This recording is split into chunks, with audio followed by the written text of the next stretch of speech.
Assalamualaikum warahmatullahi wabarakatuh. Kembali lagi di channel Nasihat Kehidupan Misteri. Pada video kali ini saya akan membahas tentang leluhur Jawa tidak dilahirkan tapi dari telur. Kalau Prapanca mencatat kondisi Jawa pada abad ke-13 dan 14 Masehi, maka Bujangga Manik mencatat kondisi Jawa dan Bali pada abad 15 dan 16 Masehi. Menjelang menyebarnya agama Islam oleh jasa para wali, sejarah Jawa memang sudah sangat lama. Namun jangan khawatir, pencatatan sejarah Jawa paling lengkap justru bukan dilakukan oleh bangsa asing seperti yang Anda duga selama ini. Pencatatan paling lengkap justru dilakukan oleh pujangga kuno asli Nusantara dalam kitab Babat Tanah Jawi. Dan jika selama ini kitab tersebut kita tertawakan dan kita hina, justru para sarjana barat, terutama sarjana mutakhir seperti Profesor Dr. Arsio Santos dan Profesor Dr. Stephen Oppenheimer, justru mengakui keabsahan kitab-kitab kuno Jawa. Kitab Babat Tanah Jawi banyak dikutip oleh kitab-kitab turunannya, misalnya Kitab Pustaka Raja Purwa, Serat Paramayoga, Serat Kanda, Serat Ditapsara, dan lain sebagainya. Kitab-kitab tersebut menyebutkan bahwa Nabi Adam memiliki 40 pasang anak kembar dampit, ditambah 2 yang tidak lahir secara kembar. Yang laki-laki Sayyidina Sis, sedangkan yang perempuan Siti Hanun.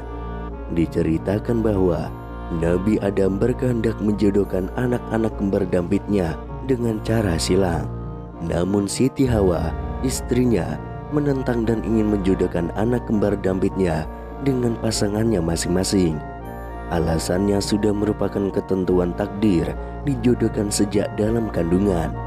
Dari silang sengketa antara Adam dan Hawa tersebut kemudian sama-sama marah dan sama-sama mengeluarkan rasa yang diterjemahkan sebagai darah.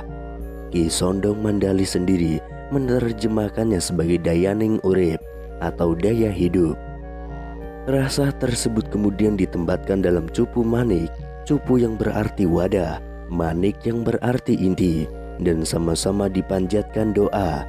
Rasa dalam cupu manik Nabi Adam berubah menjadi orok bayi, namun hanya ragangan atau tubuh yang belum bernyawa. Atas kemurahan kodrat dan iradat Allah, bayi yang ada pada cupu manik milik Nabi Adam menjadi lengkap perwujudannya sebagai manusia yang sempurna. Kemudian cahaya nur buah atau kenabian yang ada di badan Nabi Adam berpindah ke tubuh bayi hingga dapat hidup sempurna. Nabi Adam mendapatkan bisikan dari Allah agar bayi tersebut dinamakan Sayyidina Sis atau Nabi Sis alias Set, yang dalam kitab Sara, kitab susunan begawan Palarasa Jawa, disebut Sang Hyang Sita. Nabi Adam memanjatkan syukur kepada Allah dan menjalankan bisikan gaib tersebut dan bayi digendongnya. Tiba-tiba datang badai atau angin ribut yang ikut menerbangkan cupu manik tempat bayi hingga jatuh di tengah samudra hijau dan diterima oleh malaikat Ngazazil. Malaikat Ngazazil atau Azazil ini nantinya akan merubah menjadi iblis. Cerita tersebut di atas secara samar-samar telah menjelaskan bagaimana Nabi Adam dalam pengertian ilahi sebagai Sang Hyang Adama atau zat sejatining urip beremanasi atau bertajali atau mewujud menjadi Sang Hyang Sita atau Nabi Sis. Jelasnya kelahiran Sang Hyang Sita atau Nabi Sis bukan melalui proses biologis antara Adam dan Hawa, namun oleh sebab keluarnya rasa atau dayaning urip dan atas kemurahan kodrat dan iradah Allah. Nabi Sis adalah keturunan Nabi Adam hasil pernikahan dengan Siti Hawa dalam wujud istimewa. Disebut-sebut Nabi Sis itu mempunyai sifat dan fisik mirip Nabi Adam, dan bahkan segalanya mirip dengan Nabi Adam, terutama dari segi kecerdasan dan bijaksananya. Nabi Sis mendapatkan jodoh dari Allah berupa bidadari bernama Dewi Mulat. Kemudian malaikat Ngazazil mengetahui dan mendengar bahwa kelak di kemudian hari keturunan Adam akan sangat dikasihi Allah. Maka Ngazazil selalu berdoa kepada Allah dan selalu berupaya agar keturunan Adam dan keturunannya bisa menyatu. Maksudnya agar dirinya dapat menurunkan raja-raja bagi manusia. Doa Ngazazil dikabulkan. Kemudian anaknya Dlajah atau Dajjal dibuat mirip dengan Dewi Mulat untuk menggantikan istri Nabi Sis tersebut. Sedangkan Dewi Mulat yang asli disembunyikan. Setelah Ngazazil mengetahui nutfah Nabi Sis atau Sang Hyang Sita jatuh di telanakan atau rahim Dlajah, maka cepat-cepat Dlajah dibawa pulang ke kayangannya dan Dewi Mulat dimunculkan kembali.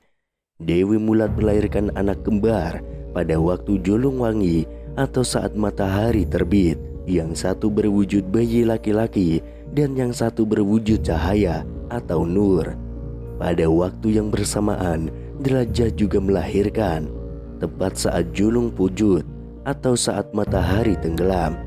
Yang dilahirkan Dlajah berwujud asrar atau rasa yang berkilauan memancarkan cahaya laksana embun pagi di atas daun talas. Selanjutnya asrar tersebut dibawa Ngazazil ke Kusnia Malabari dan dipersatukan dengan anak-anak Nabi Sis dan Dewi Mulat yang berwujud cahaya atau nur. Kemudian berubah menjadi laksana bayi laki-laki yang masih diliputi cahaya dan tidak dapat dipegang. Kakek bayi-bayi tersebut, Nabi Adam, memberi nama Anwas atau Nasah dalam kitab Jitab Sara kepada cucunya yang berwujud bayi laki-laki dari Dewi Mulat, dan Anwar atau Nara kepada cucunya yang berwujud cahaya, yaitu persatuan antara Dewi Mulat dan anak Dlajah.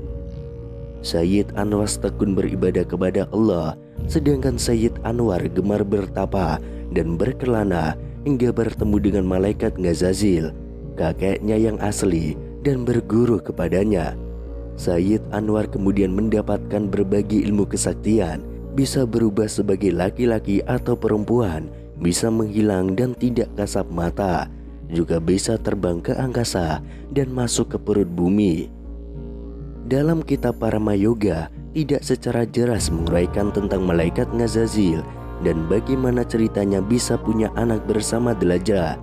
Disinilah kehalusan pujangga Jawa dalam menukil ajaran Islam tentang Allah dan malaikat. Pujangga Jawa menghormati ketauhidan Islam dengan menempatkan Allah pada wilayah Tan Keno Kinoyongopo, serta tetap membuat misteri tentang posisi malaikat, secara samar-samar memposisikan kesetaraan malaikat dengan Hyang Adama, sehingga disebutkan bahwa malaikat Ngazazil berkehendak ikut menurunkan raja-raja penguasa Nusantara.